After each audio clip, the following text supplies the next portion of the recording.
par la grâce de Dieu, je suis Saint-Louisien de mère.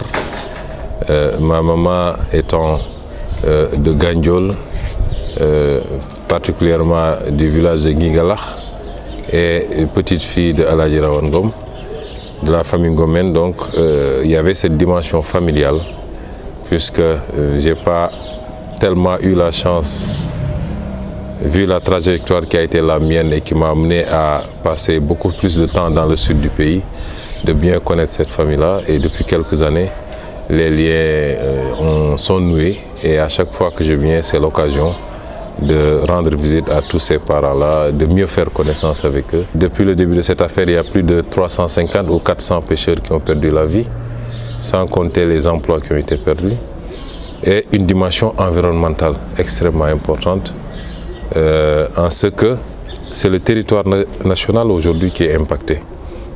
C'est l'avancée de la mer à côté de la brèche, et chaque année, c'est peut-être 1 mètre, 1,50 mètre qui est perdu.